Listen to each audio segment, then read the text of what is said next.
Adrian Cole wasn't the kind of man who ever had to settle. As a self-made millionaire, his evenings were filled with glamorous parties, five-star dinners, and beautiful women who wore diamonds as casually as perfume. But when a last-minute business gala threatened his carefully polished image, fate played a cruel trick. His date canceled. Every option, every model and socialite on speed dial suddenly disappeared. Adrian had no choice but to take the one woman he never imagined standing beside him. Lily Bennett, his sister's quiet, simple friend. Lily was nothing like the women who usually orbited Adrian's world. A schoolteacher with ink stains on her fingers and a wardrobe made of soft cotton instead of silk, she lived in the shadows of simplicity. To Adrian, she had always been forgettable. Sweet, polite, and plain. The kind of girl men overlooked until they needed kindness. But that night changed everything. When Lily stepped into the glittering ballroom, the world seemed to stop. Gone was the shy, invisible friend he barely noticed. In her place stood a vision, graceful, radiant, breathtaking. The millionaire who thought he had seen it all suddenly couldn't breathe. And as the music swelled and curious eyes turned toward them, Adrian realized this was no longer about saving face. It was about to become the one night that would unravel every certainty he had about love and leave him questioning if he could ever let her go. The chandeliers glittered like frozen stars above the ballroom, each crystal shard throwing fractured light across the polished marble floor. Music floated on the air, a sophisticated blend of violins and hushed conversation, while servers glided between the guests with trays of champagne and jewel-toned hors d'oeuvres. This was the kind of night Adrian Cole was known for, an evening where power disguised itself as elegance, and every smile hid ambition. It should have been flawless. But instead, Adrian stood near the grand staircase, his jaw tight, his phone clutched in his hand like it had just betrayed him. Unbelievable, he muttered under his breath, his eyes narrowing at the glowing screen. Another text, another excuse. His date, one of the city's most talked-about models, had canceled on him less than an hour before the gala. Stomach flu, she claimed. He didn't believe it. More likely, she'd found a better offer for the night. It wasn't about affection. He didn't care about her. He cared about what she represented. Status, image, the untouchable polish that the press expected of Adrian Cole. A man like him, with his fortune, his power, couldn't be seen without someone dazzling on his arm. Appearances were currency, and tonight he was bankrupt. Adrian, a soft but insistent voice interrupted. He turned to see his younger sister, Evelyn, approaching with a disapproving frown. She was the only person who dared to scold him, as if he were still the boy sneaking cigarettes behind their father's shed. Her golden hair was swept into an elegant chignon, and she carried herself with the confidence of someone who had married into old money and never had to doubt her place. "What?" he asked sharply, slipping his phone into his pocket. "You're sulking," she accused. "And worse, you're alone. You can't walk in there without a date. The board members will circle like vultures, and the press will tear you apart tomorrow. They'll say the Cole heir couldn't even find a woman willing to spend an evening with him." Adrian exhaled, his irritation simmering beneath the surface. "Thank you, Evelyn, for your endless supply of optimism. Do you have a solution in that sharp little mind of yours, or are you just here to narrate my downfall?" She smirked, unbothered by his sarcasm. "Actually, I do have a solution. Lily." Adrian blinked. "Who the hell is Lily?" "My friend. The one I brought with me tonight," Evelyn explained, glancing over her shoulder toward the far end of the room. "You've met her before, though I doubt you remember. She's sweet, polite, perfectly capable of playing the part of your companion for one evening. No one needs to know, she's just my friend. To the rest of them, She'll be whoever you say she is." Adrian let out a humorless laugh. "You expect me to stroll into a room of billionaires and investors with some random friend of yours on my arm? This isn't a charity raffle, Evelyn. This is business." His sister's expression hardened. "It's either that, or you walk in there alone. Which do you prefer?" He clenched his jaw, his pride bristling at the idea. He hated being cornered, hated having no choice. And yet, Evelyn was right. Alone, he would look vulnerable, weak. His rivals would savor every second. He could not afford that. "Fine," he said at last, his tone clipped. "But don't expect me to entertain her beyond the bare minimum. I'll smile for the cameras. I'll keep her on my arm. And then this will be forgotten by morning. That's all I ask," Evelyn replied with a sly smile. "Wait here. I'll fetch her." Adrian tugged at the cuff of his tailored jacket, adjusting it as if the crisp lines could somehow restore control over the situation. He hated this, the unpredictability, the compromise. He had built his life on discipline, on ruthless order, and tonight that order had been shattered by a canceled text and his sister's meddling. He reminded himself this was just a temporary fix, nothing more. And then he saw her. Lily Bennett descended the staircase with hesitant grace, her hand brushing the railing as if to steady herself. She wasn't dressed like the others. While the room glittered with sequins and diamonds, Lily wore a simple gown of soft midnight blue that clung to her form without ostentation. Her dark hair, usually tucked back in a no-nonsense ponytail, had been coaxed into loose waves that framed her face. She had no jewels, no designer clutch, no pretense. But as she reached the bottom step, every conversation seemed to falter, every head to turn. Adrian's breath caught. He wasn't prepared for this. He remembered her now, in fragments. She had been around their house when they were teenagers, visiting Evelyn. A quiet girl who always kept her nose in a book, ink smudges on her fingers, laughter that was soft but genuine. Back then, he had dismissed her as background noise, someone too plain to notice in a world that thrived on spectacle. But tonight she was transformed, not because of the dress or her hair, but because of something else, something in her eyes. They held a light that the chandeliers couldn't replicate, a quiet fire that made him forget, just for a moment, how to breathe. "Adrian," Evelyn's voice cut through his thoughts, smug amusement in her tone. "This is Lily. Lily, my insufferable brother. Please, save me from his bad mood." Lily smiled nervously, her hands twisting together for a moment before she extended one toward him. "It's nice to meet you again, Mr. Cole." Her voice, soft, steady, unpretentious. It struck him harder than it should have. "Adrian," he corrected automatically, taking her hand. It was warm, delicate grounding. He released it quickly, as if it had burned him.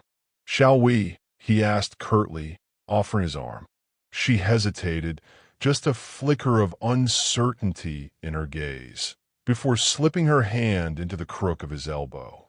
Together, they walked into the ballroom, the sea of onlookers parting like the Red Sea. Cameras flashed. Murmurs rose. Whispers spread like wildfire. "Who is she?" "She's beautiful." "Not his usual type, is she?" Adrian ignored them, his expression carefully schooled into indifference. But inside, a storm was brewing.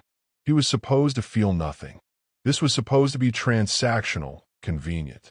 Instead, every step with Lily at his side felt dangerously real. The evening unfolded in a blur of introductions and champagne. Adrian played his part, confident and charming, while Lily stayed close, answering questions with quiet grace. At first, he expected her to flounder under the weight of scrutiny, but she didn't. She surprised him.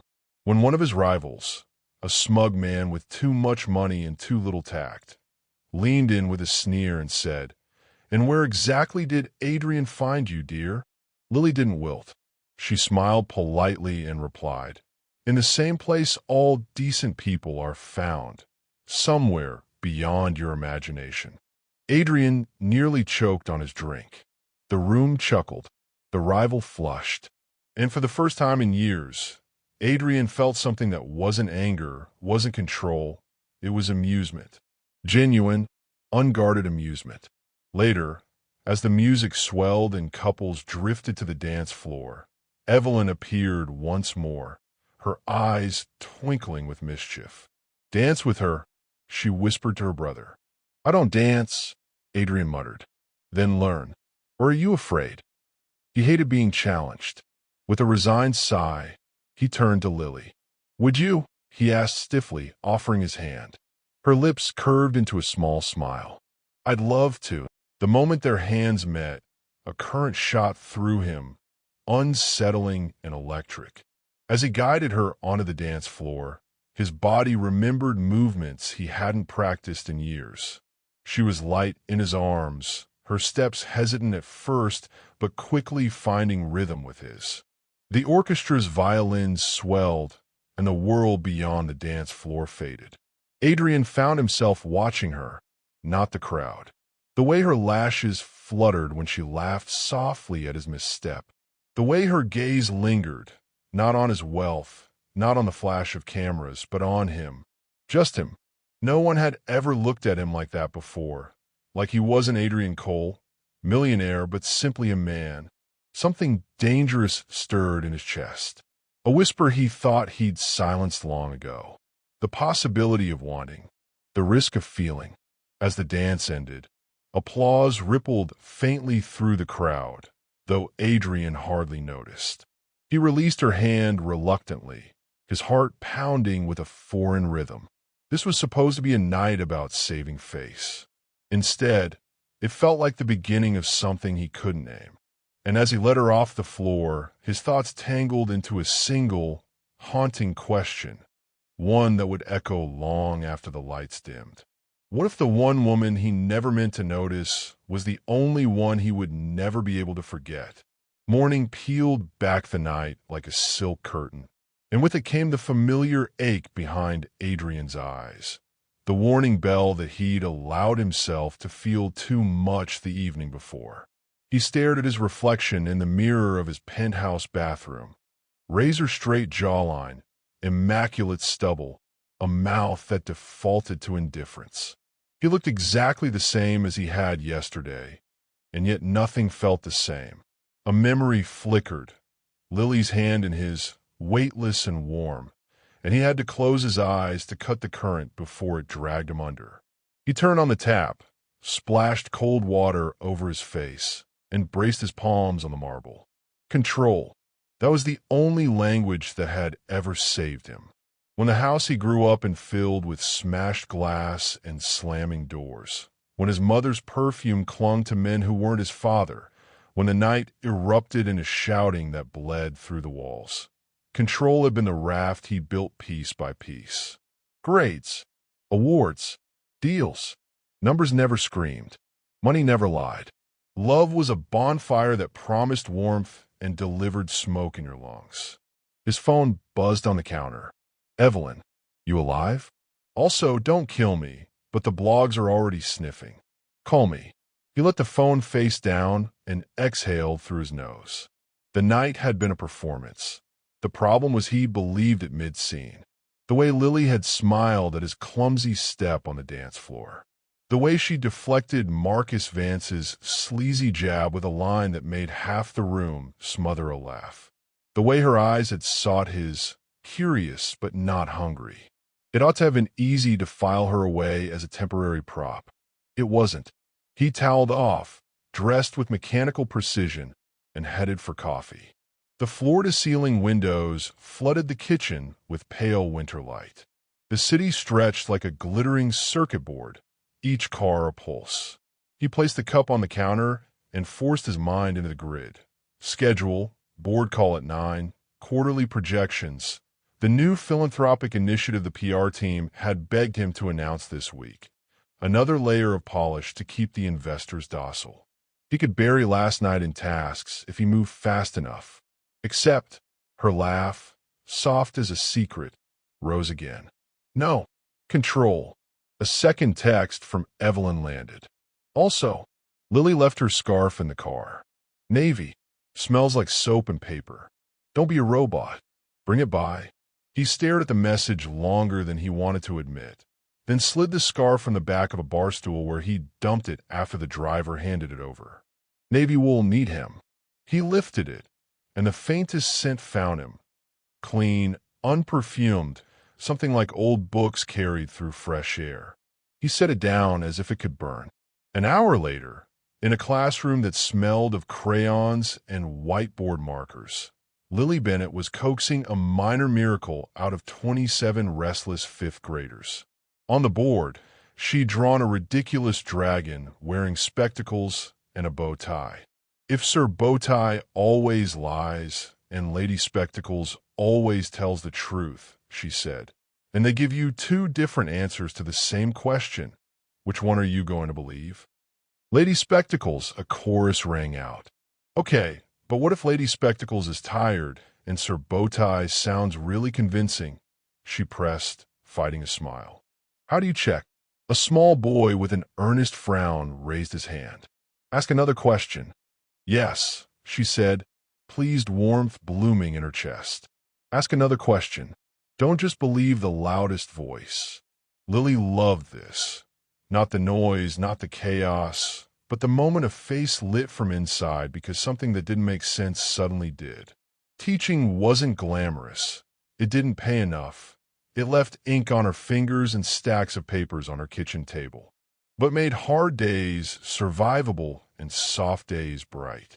In a life that had required her to be quiet so others could be louder, it let her be useful.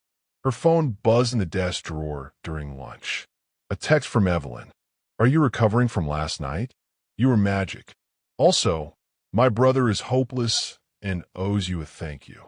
Don't argue. Also, he's bringing your scarf. Lily blinked, heartbeat ticking up a notch. She'd woken with the kind of embarrassment that comes after you step into a world that isn't yours and somehow survive. The gala had sparkled like a snow globe shaken by a boar god. She'd made it through on nerves, a steady smile, and the stubborn refusal to let a man like Marcus make her small. The only part that felt oddly clear was the dance. Adrian's hand steady at her back, his gaze steady on her, the kind of attention that unnerved and steadied all at once. Stop it, she told herself, sliding the phone away. He was an arrangement, a patch for his pride. Whatever he'd felt had been for the cameras and the crowd. Still, another thought nudged in, soft as the scarf's wool. Even if it had been pretend, he'd defended her. And he hadn't had to. By mid-afternoon, the sky bruised with impending snow. Lily dismissed her students, waved to parents, and stayed late to stack books, tidy desks, and write notes to two kids who had tried so hard on their essays she wanted to bottle that effort and pour it back on their worst days. She tucked her hair behind her ear, tugged her cardigan close, and turned off the fluorescent lights. The classroom slid into quiet. When she stepped into the hallway, he was there. Adrian Cole in a charcoal coat, hands in his pockets, leaning against a bulletin board decorated with construction paper stars. He didn't belong against a backdrop of glitter glue and crooked letters, and yet the sight anchored something that had been drifting since the night before. I believe this is yours, he said, offering the navy scarf. The light from the door cut across his face, catching the sharp line of his cheekbone and the colder line of his mouth. Thank you, Lily said softly, accepting the scarf. Their fingers brushed, a spark then space. You didn't have to come all the way here. I was nearby, he lied. Or maybe he'd made himself nearby. And my sister is relentless. She is, Lily agreed, fighting a grin. An awkward silence stretched, then loosened when she asked, How are you after last night? His mouth tilted, not quite a smile. Recovering from an overdose of small talk and expensive air. She laughed, surprised and delighted by the line. That sounds right. He glanced down the hall at a mural of handprints shaped into a heart. Something unreadable moved behind his eyes, like a shadow crossing a window. You were good, he said. Better than good. At what? Not spilling on the mayor? I came close, she teased, then sobered. Thank you. For everything. Especially when you're friend. Rival, he corrected sharply, a flash of steel in his voice. Marcus Vance isn't my friend. Right, she said, seeing the vehemence and cataloging it with care. Thank you for stepping in. He looked like the thanks slid over him and couldn't quite stick. No one should talk to you like that. People talk to me like that all the time, she said, then felt the absurdity of the confession and tried to soften it. It's fine. I have practice. He studied her. I don't like that you have practice. Silence settled again, this time not uncomfortable. The hallway wasn't warm, but the air between them was. He shifted, as if the weight of what wasn't being said required a different balance, then asked, Can I take you for coffee? If you were in Lily's shoes, would you go get that coffee with him? Knowing the world he lives and could swallow yours? Tell me in the comments what your heart would do and why. She watched him for a beat longer. The careful posture, the calculation in his eyes, and beneath it, a flicker of something unarmored. He'd likely expected her to say yes quickly. Men like him were used to quick yes. I have papers to grade, she said, because the practical thing could be a shield. Bring them, he said. I'll supply caffeine and silence. A laugh escaped her. You're terrible at silence. He surprised himself by smiling, really smiling, a brief, unguarded shift that softened his whole face. I can learn. They walked to the small cafe around the corner where the barista knew her name and wrote it on a paper cup with a heart for a dot on the I. Adrian looked absurd in a place where the chairs didn't match, and the playlist was a rotation of melancholy acoustic covers. He ordered something black and unsweetened. She ordered a latte with cinnamon, and he paid with a card that probably made the register blush. They tucked into a back table. She pulled out her stack of papers. He wrapped long fingers around his cup and seemed almost unsure of what to do with the quiet. You really do this after school? He asked, eyeing the essays like a puzzle. I grade a little here, so I don't fall asleep on them at home, she said. Also, if I stay, parents assume I'm available for meetings until midnight. Boundaries, he murmured. Working on them, she admitted. You? Never learned the word, he said, and startled them both by adding, softly, or I learned it too well. She tilted her head. Is that a riddle?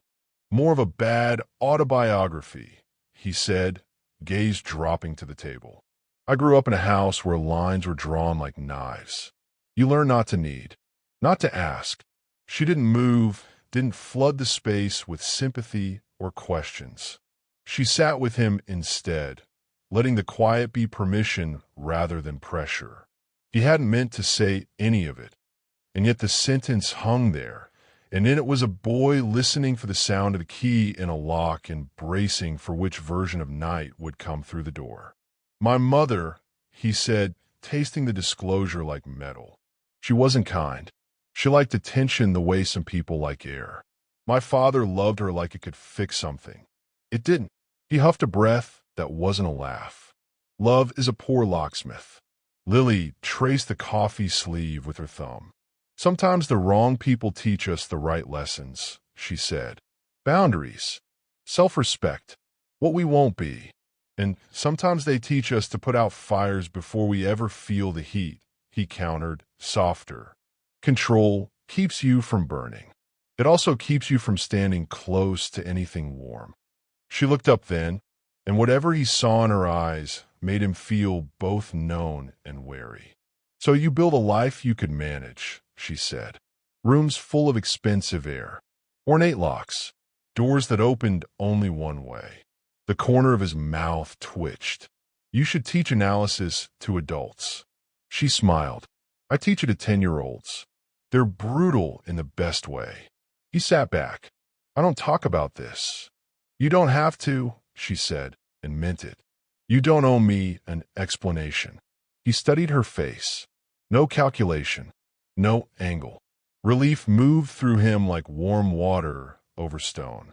Maybe I don't owe you one, he said slowly, but maybe you want to give you one. She swallowed, some small tender place inside her answering. Why me? His answer hovered and didn't land. He could say the safe thing, that she'd been useful last night, but the truth pressed insistently. Because you look at me like I'm not a headline, he said at last. And I don't know what to do with that. She held his gaze. Maybe you don't have to do anything with it, she said. Maybe you could just be looked at and see what that feels like. A muscle in his jaw eased. He didn't realize he'd been clenching it. They spoke of smaller things then, because you can only stand under a waterfall for so long.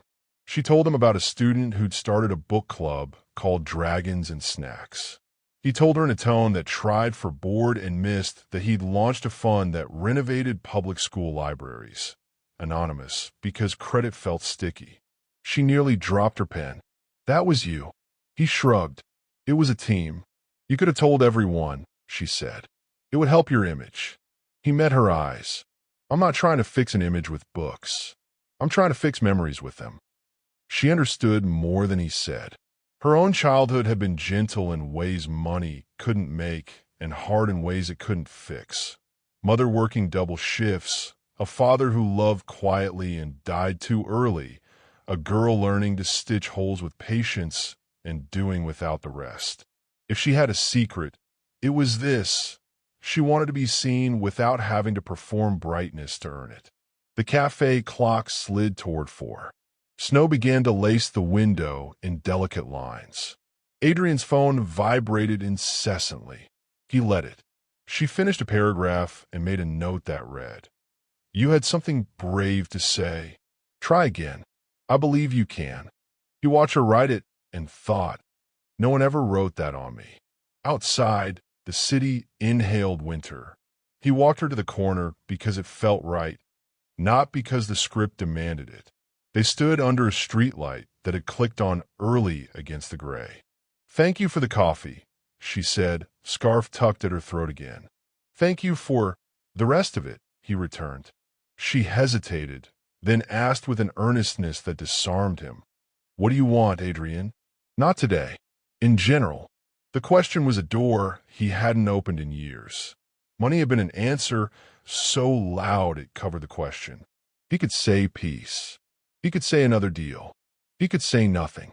Instead, he heard his own voice say, "I want proof that what broke my parents isn't the only ending." Wind moved around them. She smiled then, a small, luminous thing that felt like someone turning on a lamp in a room you didn't realize was dark. "Then you're not as far from it as you think." He wanted to ask how she knew. He wanted to ask if she ever wanted that proof for herself. He wanted to ask her what she'd feared last night, walking into a ballroom where everyone owned more mirrors than books. Instead, he said gently, "Let me drive you home." She waited. Safety and risk. Curiosity and caution. "All right," she said, because her instincts, those careful, stubborn creatures, didn't rise to warn her. His driver pulled up. The car interior smelled of leather and cedar. City lights stuttered across the windows as they moved. She gave directions. He listened and didn't comment on the neighborhood, where the bricks were older and the sidewalks knew everyone's first name. When they reached her building, he walked her to the stoop. She turned at the door. "You can text your sister that I survived." "I think you did more than survive," he said. Then, because he didn't know how to be brave in big ways yet, he chose a small one. "Can I see you again?" A beat. 2. She wasn't going to make this easy, and something in him was grateful. "Why?" He let the silence do the hard part. "Because I want to learn the difference between expensive air and real air," he said. "And I think you know." She nodded once, as if that answer had unlocked something specific. "Okay, but I have rules." "I'm listening." "No galas for a while," she said. No pretending. No appearances for your board. If you want company, it has to be company, not cover. His mouth curved. Deal. And if you start treating me like a prop, she added, I walk. Don't, he said quietly, and surprised himself with the plea in it. Please. Her eyes softened. Text me, she said, stepping inside. I'll send you the schedule for dragons and snacks. He laughed. I fought hedge fund sharks, and I'm terrified of that club. They can smell fear, she warned, and closed the door with a smile that he carried down the steps like heat in his hands. He sat in the car, and I didn't tell the driver where to go. Snow flecked the windshield. He thought of a boy at a dinner table while voices upstairs knifed the air, the way he'd counted seconds until the fight ended and taught himself never to need what could be used against him. He also thought of a woman under a streetlight asking what he wanted and not shrinking when the answer reached for something tender. By the time he reached his penthouse, the city was honest with winter. He shrugged off his coat, ignored the blinking red light on the landline that only very old men and the very powerful still used, poured a glass of water he didn't drink, and stood at the window. His phone buzzed. Evelyn again. Well, he typed. She's not what I expected. Then, because he wasn't planning to say the next part, and said it anyway. That might be the point. He set the phone down. It buzzed again. He didn't look. He let the quiet expand until it held him without squeezing. Across town, Lily sat on her couch with papers spread like a paper ocean and the scarf pooled in her lap. She thought of how he had listened, which was not the same as waiting to speak. She thought of his answer to her question. She thought of the way he held himself like a structure built after a storm. Her phone lit. Adrian, I'd like to donate a set of books to Dragons and Snacks. Do they accept bribes? Lily, only if you join a meeting and defend your choices. They will cross-examine you. Adrian, name the time. I will arrive with pastries and hubris. Lily, pastries are more effective. Adrian, duly noted. She smiled into the quiet, then sobered when she found a flyer half-tucked beneath the couch cushion. Past due, it read, in unfriendly ink. Her rent had slipped a cycle because she'd paid for extra supplies and kept the heat higher for an elderly neighbor whose radiator rattled more than it warmed. She folded the notice and placed it on the coffee table like setting down a stone. There are always stones. You learn to carry them without letting them harden you. She texted Evelyn, thank you for last night and for believing I wouldn't faint, and got a string of heart emojis and a voice memo in return that said, don't hate me later. Hate you later for what? She murmured to no one, then shook her head. She had papers to grade and a dragon to draw for tomorrow's logic puzzle. Somewhere under the same sky, a headline was being drafted by someone who knew how to turn a 3-minute observation into a 24-hour storm. The photo would be flattering. The caption would not. In the morning, the world would sharpen its teeth. But tonight, a man who had taught himself that warmth meant danger stood at a window and didn't flinch from the way it felt to want. And a woman who had taught herself to be small, to fit other people's comfort, let the scarf at her throat remind her that she had stepped into a room built to make her disappear and hadn't. Quick pulse check for you watching. Have you ever met someone who made you question a rule you wrote to protect yourself? Drop your story below. Your words might be the nudge someone else needs tonight. The morning paper hit the marble floor of Adrian's penthouse with a thud. He hadn't ordered it, he never did, but his staff left it on his doorstep out of habit. He ignored it first, scrolling through financial reports, sipping coffee black enough to scrape his throat raw. Then his phone buzzed. Evelyn. Again. Don't be mad. Just check page 3. He frowned, reached for the paper, and unfolded it with the suspicion of a man defusing a bomb. And there it was. A photograph stretched across half the page. Adrian Cole, notorious millionaire, guiding a dark-haired woman across the ballroom floor, her gown simple but luminous under the chandeliers. His head was bent toward hers, his hand firm at her waist. The caption read, Adrian Cole's mystery woman. Who is she? His pulse spiked. He skimmed the article. Speculation. Gossip. Words like unknown, unlikely, ordinary, tossed around with knives disguised as curiosity. They had already dug for her name. They had already whispered about her plain job, her modest background. And of course, because the press never resisted, someone had hinted at gold digger. Adrian slammed the paper shut, jaw locked. He hated when the press fed on blood, but this felt different. It wasn't just his blood this time. It was hers. At the same hour, Lily sat at her kitchen table, toast forgotten, staring at her buzzing phone. Her inbox overflowed with messages she hadn't asked for. Colleagues forwarding articles, Evelyn apologizing in rapid texts, strangers on social media commenting on her looks, her clothes, her worth. Some were cruel in that way only anonymous mouths could be. Some were worse, oddly worshipful, the kind that stripped her into a symbol instead of a person. Her hands shook as she locked the phone and shoved it aside. She'd lived her whole life unnoticed, invisible by choice and circumstance. Now, overnight, the world was staring, and not kindly. The knock at her door nearly made her jump. She opened it to find Adrian, tall and furious, holding the same newspaper she'd just tried to outrun. They're vultures, he said without greeting. His tone cut, sharp as glass. Say the word, and I'll bury this. She blinked, gathering herself. Bury it how? With money. Yes, he said bluntly. With money, influence, lawyers. It doesn't matter how. It matters that it stops. Her stomach twisted. You think you can erase this? It's already out. People already believe what they want. His eyes flicked over her, searching for cracks. She was pale, shaken, but there was steel in her spine. I should have seen this coming, he muttered, more to himself than her. I should have known they'd come for you. Her throat tightened. Because I'm easy to attack. Because you're real, he snapped, stepping closer. They don't know what to do with real. The word caught her off guard, but she pushed back. I don't want to be part of your headlines, Adrian. I didn't ask for this. No, he admitted, softer now. But I did. By pulling you into that room. By asking you to stand next to me. His jaw worked. And I'd do it again. Her breath hitched. He was too close. His presence a storm she wasn't sure she could withstand.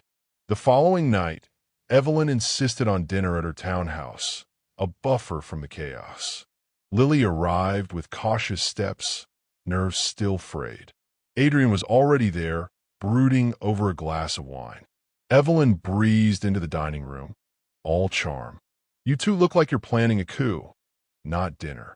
She set down the roasted chicken, her smile tight. Relax. It'll blow over. Blow over. Adrian barked. They've turned her into a spectacle. Lily touched the edge of her glass, steadying herself. He's right. People are staring at me like I don't belong anywhere. I don't know how to breathe in this world. Adrian's gaze snapped to her. He saw the tremor she tried to hide, the exhaustion beneath her eyes. Something protective flared in him, visceral and undeniable. You don't have to belong in their world, he said. You just have to belong in yours. The table fell quiet. Evelyn arched a brow, but wisely said nothing. Later, as Adrian drove Lily home, snow feathered the windshield. She sat silent, her hands folded in her lap, the city lights casting fleeting shadows across her face. Finally, she whispered, Why did you defend me? He glanced at her, startled. Because you deserve defending. That's not what I mean. She turned to him, eyes searching. Men like you don't risk their image for women like me. So why? He gripped the wheel tighter. Memories threatened. His mother's cruel laughter, his father's hollow eyes. The vow he'd made never to want what could betray him. But Lily's question pierced that armor. Because I couldn't not, he said hoarsely. And that terrifies me. Her breath caught, her pulse racing. She wanted to press, to ask what he was so afraid of. But the truth hung thick between them, fragile and unfinished. As he pulled up to her building, he looked at her like a man on the edge of something he swore he'd never need. "Lily," he murmured, her name tasting dangerous in his mouth. But before he could say more, a camera flash exploded across the street. Paparazzi. The next morning, Lily tried to pretend life could still be ordinary. She slipped into her classroom early, arranging papers, straightening chairs, and drawing another silly dragon on the board to coax her students into laughter. But her phone buzzed with reminders of reality. Co-workers sending awkward hang-in-there texts, her principal asking for a quick chat, strangers posting under her picture as if she were public property. She turned the phone face down and forced a smile when the first students ran in. But smiles could only hold so long. At lunch, the principal closed the office door and folded her hands on the desk. "Lily, you're a wonderful teacher. But the attention you're receiving, it's becoming a distraction. Parents are concerned about the cameras outside. Some feel your involvement with Mr. Cole may reflect." "Reflect what?" Lily interrupted, her cheeks burning. "That I danced once at a gala? That I exist in a photograph?" The principal sighed. "It's complicated. Just be careful. Be careful." As if she'd chosen this. As if her quiet life had invited the storm. Meanwhile, Adrian was on the 40th floor of his glass tower, staring at his reflection in the window as his assistant rattled off numbers. He wasn't listening. He could still see the flinch in Lily's eyes when the paparazzi's flash had exploded outside her apartment. The way she'd ducked her head, like prey sensing claws above. He slammed his pen down. "Cancel the rest of my morning." "Mr. Cole." "Cancel it," he repeated. His tone brooked no debate. That evening, Adrian arrived outside Lily's building with his black car, idling like a shadow. She stepped out, startled, her scarf tugged tight around her throat. "You shouldn't be here," she said. "The cameras. Let them watch," he cut in. His voice was low, steady, but something burned in it. "I don't care what they say about me. I care what they're doing to you." Her chest tightened. "I didn't ask for this, Adrian. I didn't ask for you." His jaw flexed. "And yet here we are." Silence hummed, the street lamps buzzing overhead. Finally, he opened the door. "Get in, please." Against her better judgment, she slid into the leather seat. The car pulled away, city lights streaking across the windows like fireflies. "Where are we going?" she asked. "Somewhere quieter," he said simply. They drove to the river, where the city's roar softened into water lapping against stone. Adrian led her along the pier, their breath clouding in the cold. For a long time, neither spoke. Finally, he said, "I grew up watching love destroy people. My father, he gave everything to a woman who burned it all down. I swore I'd never make that mistake." Lily looked at him, her heart softening despite herself. "And yet you keep defending me." He met her gaze, raw honesty flickering through. "Because every time I see you, I can't remember why I swore it." Her breath caught. She wanted to believe him, wanted to lean into the heat of his words. But fear gnawed at her. "You don't know me, Adrian. You only know what you've projected onto me. I'm not one of your polished women who fits into your world." "Good," he said sharply. "Because my world is poison, Lily. And you're the first thing in years that doesn't taste like ashes." The confession left them both shaken. The days that followed pulled them into an uneasy rhythm. Adrian insisted on driving her home after school, shielding her from the cameras. He showed up with takeout containers when she worked late on lesson plans. He even walked into her classroom once, donating books under the pretense of business, but staying long enough to charm a room of 10-year-olds who demanded he read aloud. Watching him, Lily saw glimpses of the man buried beneath the millionaire mask, a man capable of gentleness, humor, and maybe even love. But the world didn't make it easy. Paparazzi hounded them. Gossip blogs posted cruel headlines. Plain Jane snags the millionaire. Cinderella or gold digger. Each time, Lily's stomach knotted tighter. Then came the ex.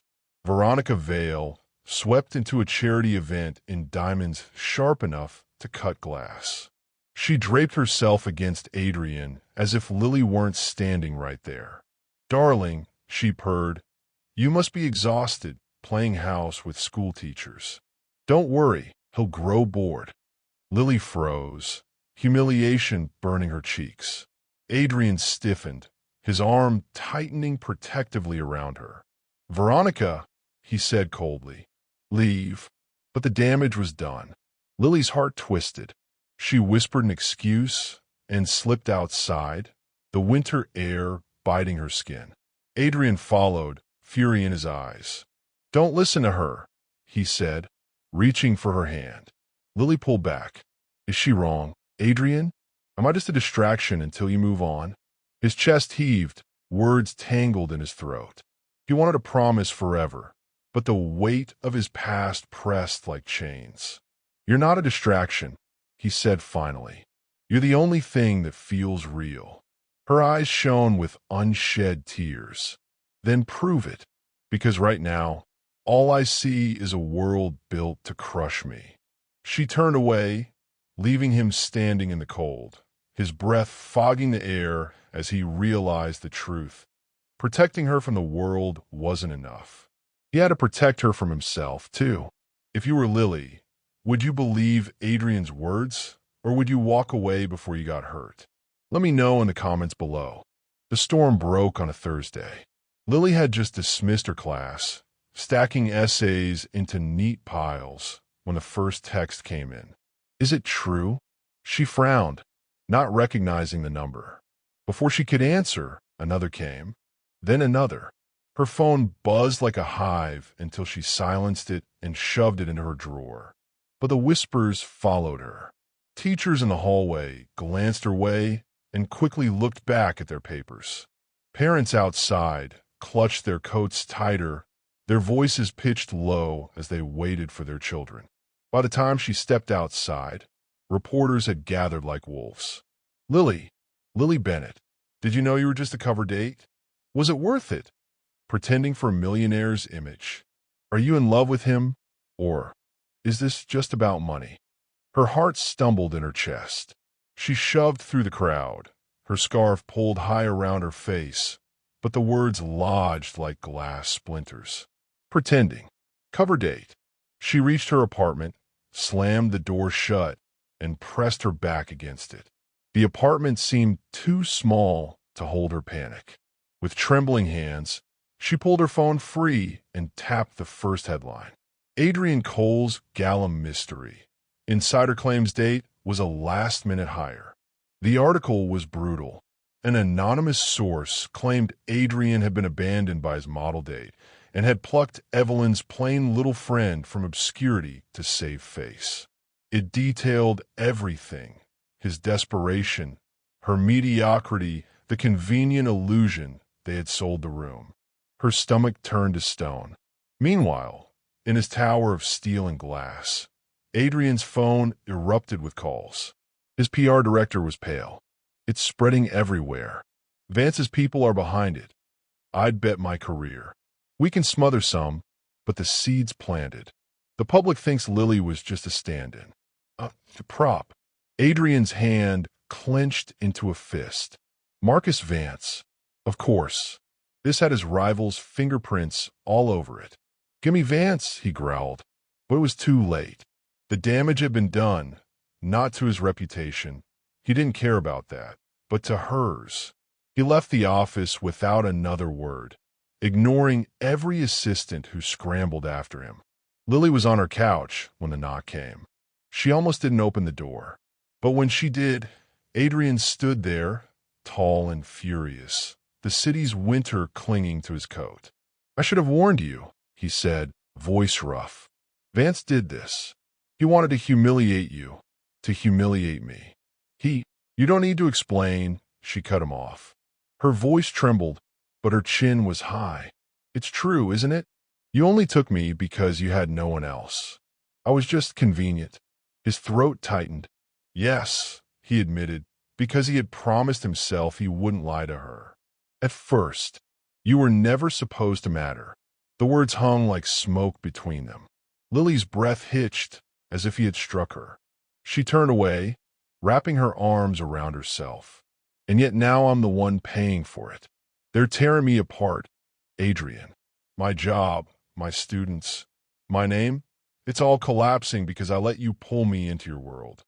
He stepped closer, his voice desperate. "I didn't mean for this. I didn't mean for you." She faced him then, tears burning her eyes. "What am I to you, Adrian? A mistake you can't undo? Or something you'll get bored of once the gossip shifts?" His chest heaved. Every instinct screamed at him to retreat into control in his silence. But he forced the truth out, raw and unpolished. "You're not a mistake. You're the only thing that's ever felt like more than survival. And I'm terrified because I don't know how to hold something real without breaking it." Her tears slipped free. She wanted to believe him, wanted to reach for him, but fear clawed at her ribs. "Then maybe you shouldn't hold me at all." And she walked away, closing the door softly behind her. Adrian stood in the hallway, the weight of his past pressing down, his mother's betrayal, his father's hollow eyes, the vow he'd made to never need love. He had crushed every spark of tenderness in his life until now. And now, the one woman who had made him forget that vow had slipped from his hands. That night, alone in her apartment, Lily buried her face in her pillow and let herself cry. She cried for the girl who had once been invisible, who had dreamed of being seen. She cried for the woman who had dared to step into a glittering ballroom and believe she could belong. And most of all, she cried for the part of her heart that had started to trust Adrian Cole, only to be shattered by the truth. Snow fell heavy that week, muffling the city in white silence. To Lily, it felt less like beauty and more like suffocation. Every corner of her life had been cracked open by the gossip. Parents began to whisper in the school parking lot. Colleagues offered stiff smiles edged with judgment. And when her principal called her into the office on Friday, Lily already knew what was coming. "We value you, Miss Bennett," the principal said gently, "but the distraction has become too disruptive. Until this blows over, we think it best you take a leave of absence." Leave of absence. It sounded polite. It felt like exile. Lily left the building with her box of supplies cradled in her arms, her heart breaking. She had given herself fully to her students, her classroom, her quiet life, and in 1 week it had been taken. All because she'd let herself stand in a room beside Adrian Cole. That night, her apartment felt colder than ever. She sat on her couch, staring at the stack of graded essays, the neat handwriting of her students asking silly questions in the margins. "Miss Bennett, do dragons eat cake? Miss Bennett, did you ever fall in love?"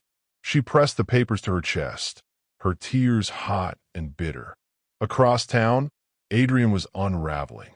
The press conferences bored him. The deals piled on his desk meant nothing. For the first time in years, Adrian Cole couldn't focus. His assistant found him staring at the skyline, whiskey untouched at his elbow, eyes hollow. "Mr. Cole, the investors." "Cancel them," Adrian muttered. "But sir, cancel everything," he snapped, the fury in his voice a thin cover for the emptiness underneath.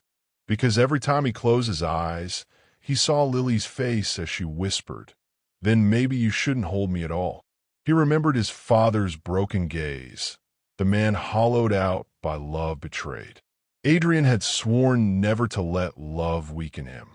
And yet, Lily's absence had gutted him in a way money, power, and reputation never could. Marcus Vance smelled blood.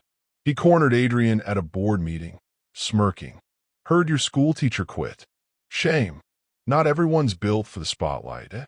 You should have stuck with women who know the rules of the game. Adrian's fists curled under the table. Once he would have laughed it off, but the thought of Marcus saying Lily's name with that sneer ignited something primal. He left the meeting without a word, rage clawing his throat. Days passed. Lily avoided Evelyn's calls, avoided the news, avoided the mirror. She worked odd shifts at a bookstore to cover rent, grateful for the quiet stacks of novels that didn't ask questions. But at night, loneliness pressed him like a weight. She had wanted to believe Adrian when he said she wasn't a mistake, but believing him had cost her everything. One evening, a letter slipped under her door. Handwritten, sharp strokes of ink on heavy paper. Lily, I never learned how to love without breaking it, but I want to try. You are not a mistake. You are the only thing I don't want to let go. Adrian. Her fingers trembled as she read it, tears blurring the words. But fear still whispered. What if he meant it now, but not tomorrow? What if his world devoured her again? She folded the letter carefully, tucking it into her journal. For now, it wasn't enough. Adrian sat alone in his penthouse. Lights dimmed, the city spread below like a cold ocean. He had everything, and yet he felt stripped bare. His father's words echoed in memory. Love is weakness, son. Don't let it ruin you the way it ruined me. But for the first time, Adrian wondered if the real weakness was running from it. Lily, curled on her couch with her scarf wrapped tight, whispered into the empty air. Why does it hurt so much to be seen? And for the first time in years, both of them, two people from worlds that should never have touched, felt utterly alone. Have you ever walked away from someone because you were too afraid to believe their love was real? Did you regret it later? Share your story in the comments. The bookstore smelled of paper and dust, the kind of place that kept time differently from the rest of the city. Lily had taken the late shift to avoid the endless questions, the flashing cameras, the pitying looks. Here, among the shelves, she could disappear again. That was safer. She sat behind the counter, pen in hand, writing notes in the margins of a worn copy of Pride and Prejudice. Not for herself, but for her students who no longer filled her days. See how Elizabeth refuses to settle? You can too. She smiled faintly at the thought of sliding the book into a backpack, of bright eyes widening when they found her note. The smile faded when she remembered there was no classroom waiting for her anymore. The bell above the door chimed. She glanced up automatically, ready to greet a customer, and froze. Adrian Cole filled the doorway, snowflakes clinging to the shoulders of his coat, his jaw tight as if he'd fought a war on the way here. The store was nearly empty. Only one old man browsed the travel section. The rest of the world fell away. Adrian, she whispered, her pulse racing. You shouldn't be here. Then fire me, he said, voice low but steady. But I'm not leaving until I say this. She rose slowly, her fingers gripping the counter. Don't do this here.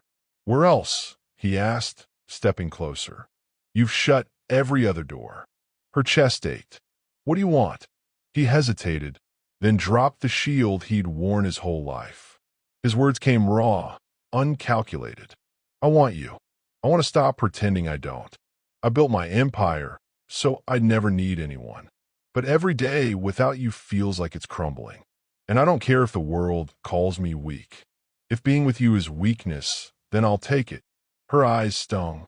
She wanted to believe him, but the scars from the headlines, the whispers, her lost job, were still fresh. And what happens when you get bored? When someone else fits better in your world? His throat worked, emotion breaking through his polished armor. Then I'll tear my world down until it fits you. The old man in the travel section looked up, sensing the weight of the moment, then politely shuffled to the far end of the store. Lily's voice trembled. You don't know what you're asking. Loving me means losing control. It means risking everything. He stepped closer, his hand hovering but not touching her. Then teach me how, because I don't want control anymore. I want you." Her breath hitched. For so long she had lived small, unnoticed, safe. Adrian Cole was a storm, and storms could destroy. But storms could also change landscapes, carve rivers, bring life where there had been none. She swallowed hard. "One condition," she said, her voice barely steady. "Anything. No boardrooms. No galas. No headlines. If you want me, you find me here in the quiet. No masks." His chest rose and fell. Done. Something uncoiled in her chest, the faintest flicker of trust daring to rise again. He exhaled, as though he'd been holding his breath since the day she walked away. "Lily," he said softly, her name tasting like a vow. And in that moment, something shifted. Not the world outside. The gossip would rage, the cameras would flash, the rivals would sneer. But inside them, in that quiet bookstore, they had chosen each other.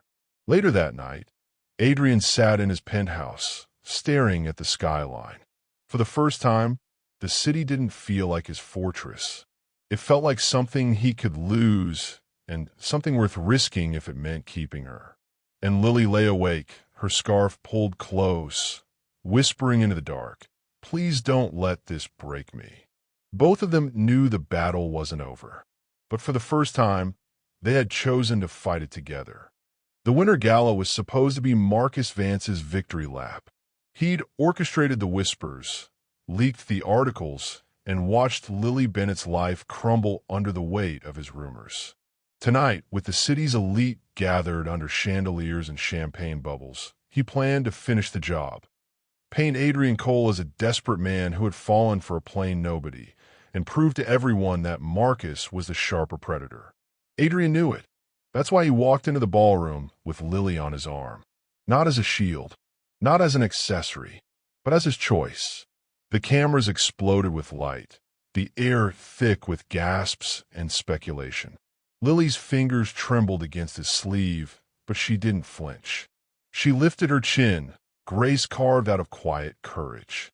Marcus pounced almost immediately, his voice carrying across the room like poison in crystal. Well, Adrian Cole and his schoolteacher.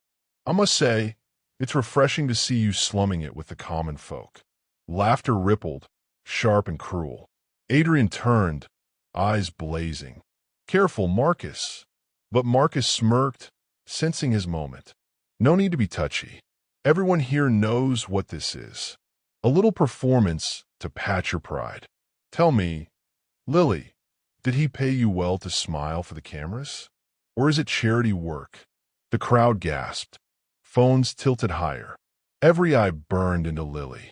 She froze, shame threatening to choke her. The same humiliation she'd felt in the school hallway, in the whispers in the headlines, surged up again. And then Adrian stepped forward. "She's not a performance," he said, his voice steady and commanding. "She's not a cover, or a headline, or a mistake. She's the bravest woman in this room, and the only one who's ever looked at me and seen a man worth loving, not a millionaire to use." The ballroom fell silent. Marcus sneered. "You expect us to believe." "I don't care what you believe," Adrian cut in sharply. His hand found Lily's, threading their fingers together. "For years, I thought love was weakness. I built walls of steel and glass because I watched my father break under betrayal. I told myself I didn't need anyone. But then I met her, and now I know the truth. Love isn't weakness. Love is the only thing strong enough to tear those walls down." Lily's heart hammered her chest. He wasn't just defending her. He was laying himself bare in front of the world that had taught him to hide. Marcus scoffed. "Touching, but the world doesn't buy fairy tales." "Then let them choke on reality," Adrian snapped. He pulled Lily closer, his voice dropping so only she could hear the final vow. "I'd burn my empire down before I let them take you from me." And then, before anyone could twist another word, he kissed her. Not the polite kind of kiss staged for cameras, but fierce, desperate claiming. A kiss that told every rival, every reporter, every sneering guest that this wasn't an act. This was a man choosing the one woman who had broken through his fortress and found his heart. The ballroom erupted, some in shock, some in applause, some in scandalized whispers. But Adrian didn't hear them. For the first time in his life, he didn't care about the empire, the image, the gossip. All he cared about was the woman in his arms, kissing him back like she'd finally found the air she'd been searching for. When they broke apart, Lily whispered, breathless, "Do you know what you just done?" "Yes," Adrian said, eyes burning with conviction. "I've told the truth." The fallout was instant. Headlines exploded, investors demanded explanations, and Marcus raged at his lost power. But Adrian didn't waver. For once, he stood not as a businessman, but as a man in love. And Lily, though terrified of what tomorrow might bring, felt something stronger than fear. She felt chosen, seen, loved. The days after the gala were chaos. Newspapers spun the kiss into 1,000 stories. Cole declares love for schoolteacher. From chalkboard to chandelier. Lily Bennett's fairy tale. Love or lunacy. Adrian Cole defies empire for plain Jane. Investors stormed Adrian's offices, demanding answers. Marcus Vance gloated to anyone who would listen, convinced Adrian had finally lost his mind. But for the first time, Adrian didn't fight to control the narrative. He let the stories fly. He let the gossip burn. Because for once, the truth was stronger than their lies. Lily, however, wrestled with her own storm. She had spent weeks being ridiculed, doubted, cast out of the classroom she loved. She still woke up each morning bracing herself for headlines. And yet in the quiet moments when Adrian held her hand across a dinner table, when he showed up at her bookstore shift with coffee and no cameras, when he looked at her like she was the only solid thing in a collapsing world, something inside her softened. One evening, he arrived at her apartment with no suit, no chauffeur, no entourage. Just Adrian, in a worn sweater, carrying a box. "What's this?" she asked, brows knitting. He set on her table. Inside were stacks of children's books, each with a small gold sticker on the spine, donated by the Lily Bennett Fund. Her breath caught. "What is this?" "Your students," he said quietly. "They deserve you, and you deserve a place to teach without fear. I've already spoken to the board. We're funding a new program in your name, literacy, arts, resources for teachers. You'll never have to choose between helping a child and paying your rent again." Tears blurred her vision. "Adrian, I'm not giving this to you because you need it," he said, stepping closer. "I'm giving it because I need it. Because for the first time in my life, I want to build something that matters. Not for image, not for power. For love. For you." Her tears slipped free, and she laughed through them. "You're ridiculous." Probably, he admitted. "But I'm ridiculous about you." And then, to her shock, he dropped to one knee. Lily gasped. "Adrian." He took her hand, his eyes raw and unguarded. "I spent my whole life believing love was a weakness. But you showed me it's the only strength worth having. I don't care about headlines. I don't care about empires. I care about you. Marry me. Not because the world is watching, but because I can't imagine a life where you're not at my side." Silence wrapped the room, broken only by the thud of her heart. "Yes," she whispered, voice trembling. "Yes, Adrian." He stood, pulling her into his arms, and kissed her with a promise that no newspaper could twist, no rival could taint. Months later, the city buzzed again, not with scandal, but with celebration.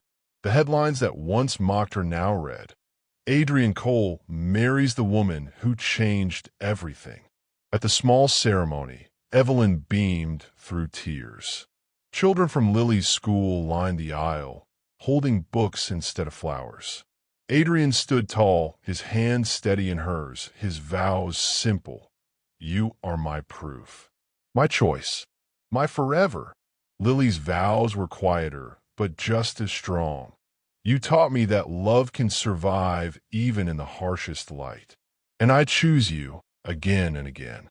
They kissed beneath a shower of petals, not cameras.